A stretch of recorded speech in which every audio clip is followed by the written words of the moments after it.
Hi, I'm Josh Gallagher and I'm here in our MediaCom office with clearance to go mask-free for about 20 minutes. E-commerce is an industry that has had 10 years of progress in just 10 months.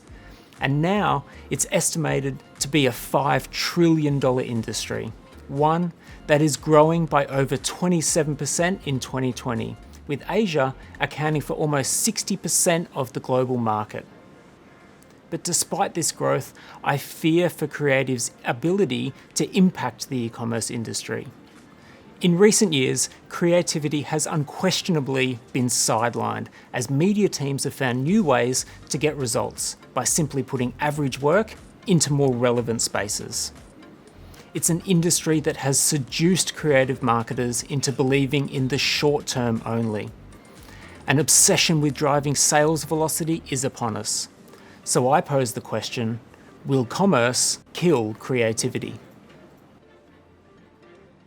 It is a creativity crisis that has been brought about by constrained creative canvases.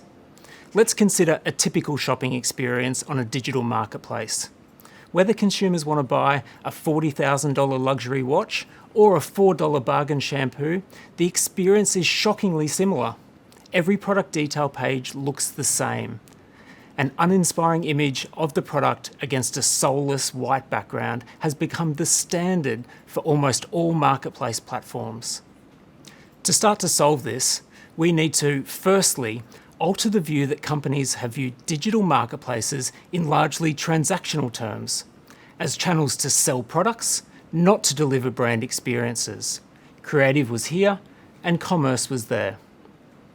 Secondly, we need to decode changing retail relationships and change product descriptions to product experiences.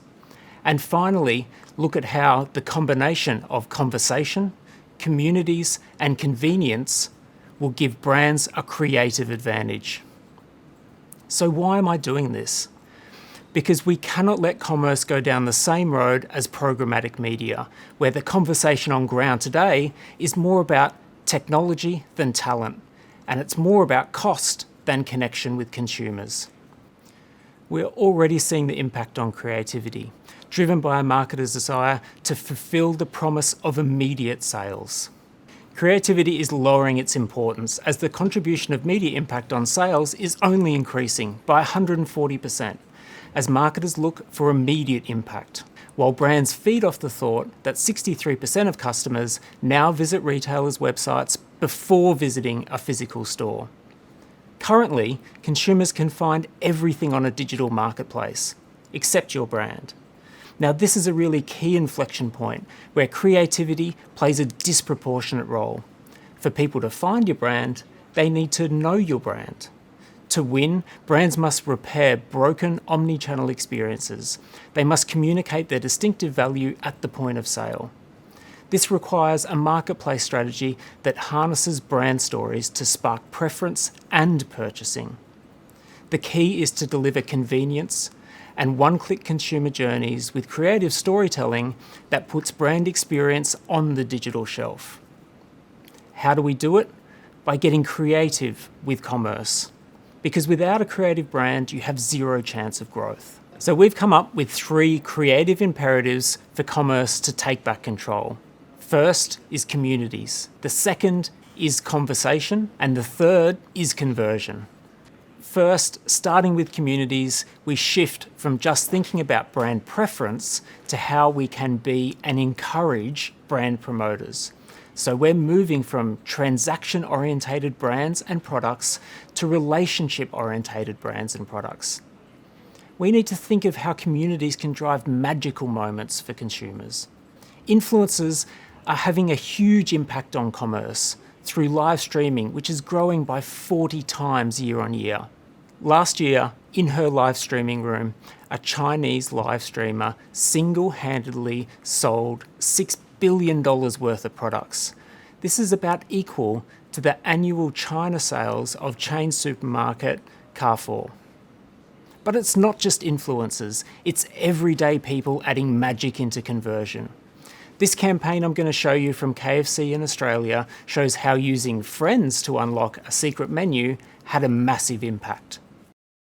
He's got me on KFC's secret menu. Now, I didn't think this thing was real until he showed me how to get on it today, and it's fucking real.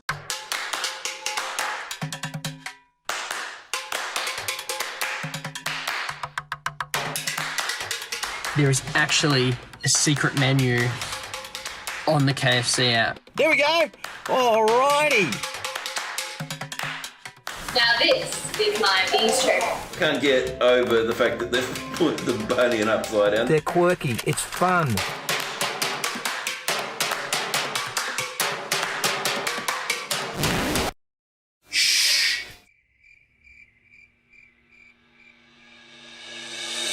Guys, you are not going to believe this. When I discovered that our KFC has a secret menu, my mind was blown. Do you guys know how to get the secret menu? It's actually a pretty complicated process.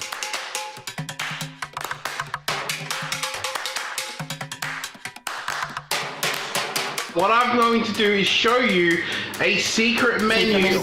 Secret menu. Download the KFC app. And then hit the green Order Now button. You just scroll down. Why do you hold it for 11 seconds? Because it's the 11 secret herbs and spices. And you can only order this through the secret menu on the app. I've never actually used the KFC app, so I'm testing it out.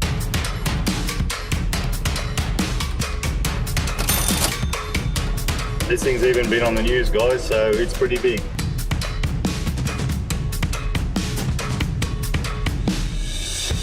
That's what they call it. It's the KFC Secret Society. How fucking good is that? KFC, if you're watching this, thank you.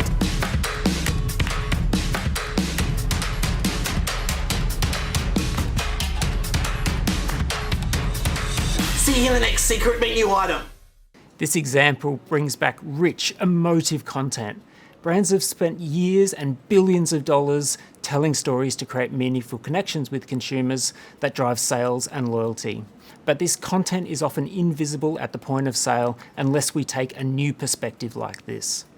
Brands like KFC and Heinz, who now own ketchup after their recent campaign, need to convert that into online purchase.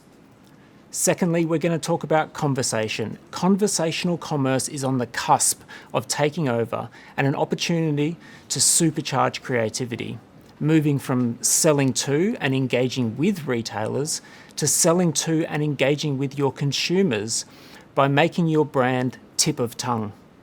While I won't share a case here, I'm going to share a little bit of possibility. We are living in a different world where voice is changing consumer experience as customers cut the cord. Rapidly rising technology means that voice commerce is becoming normal. It is a paradigm shift, one that changes our everyday habits into extraordinary experiences and will allow us to target people in creative contexts. Ultimately, it changes the way we shop, bringing new opportunities and challenges as brands become invisible. For e-commerce brands, the race is on for top spot, changing everything we know about creativity and thinking of voice first as the entry point for consumers. Think of how we can use voice in a creative way to infiltrate our most intimate moments, like when you drive with your family or even in your own home. Brands need to think of this marketplace as a literal white space.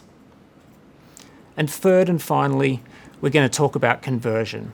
Now, this is where we need a massive hit of creativity. How do we incentivize people to buy by being relevant? It's really a shift from one size fits all to personal relevance, which has seen a shift in purchase intent by up to 25%.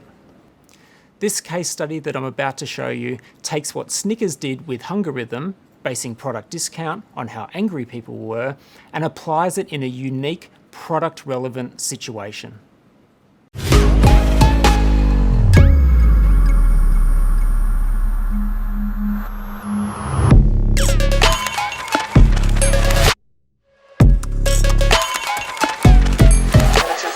Right across the country.